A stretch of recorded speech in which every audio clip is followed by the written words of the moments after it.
सरपंच संतोष देशमुख हत्या प्रकरणामुळे महाराष्ट्रात माहिती झालेल्या कुख्यात वाल्मिक कराड समर्थक आणखी एका गँगवर मकोका लावण्यात आला। पोलिसांनी परळीतील कुख्यात रघुनाथ फड गँगवर मकोका लावला। या टोळीतले सर्वजण हे वाल्मिक कराडचे समर्थक आहेत। या टोळीतला गुंड गोट्या गीते हा तर वाल्मिकला पुण्यातून बीडला आणताना त्याच्या ताफ्यात होता, तर आणखी एक गुंड सुदीप सोनावडेमुळेच बीड कारागृहात कराड आणि गीते गँगमध्ये वाद झाला होता। 2 वर्षांपूर्वी एका तरुणावर प्राणघातक हल्ला करून त्याच्याकडील 2,70,000ची रक्कम काढून घेतल्याच्या गुन्ह्यात रघुनाथ फड गँगवर संघटित गुन्हेगारी कायद्यानुसार गुन्हा दाखल करण्यात आला। या गँगच्या 7 जणांवर मकोका लावण्यात आला।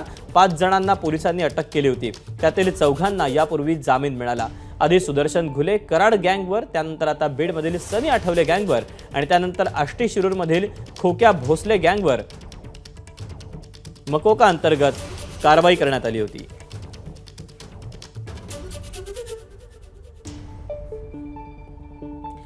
फोड गँगवर लावलेल्या मकोकाबाबत अंजली दवान यांनी काय प्रतिक्रिया दिली आपण पाहूया।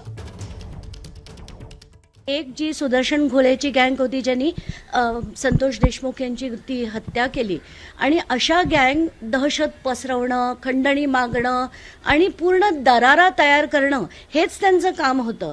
तशीच ही दुसरी जी गँग होती ज्याच्यात रघुनाथ फड, राजाभाऊ फड आणि इतर लोक आणि त्यातला मोठं नाव म्हणजे गोट्या गीते FIRs असताना ही अगदी मोकाट फिरत होते।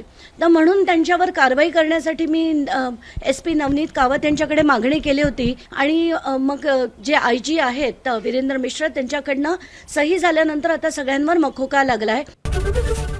ABP माझा, उघडा डोळे बघा नीट।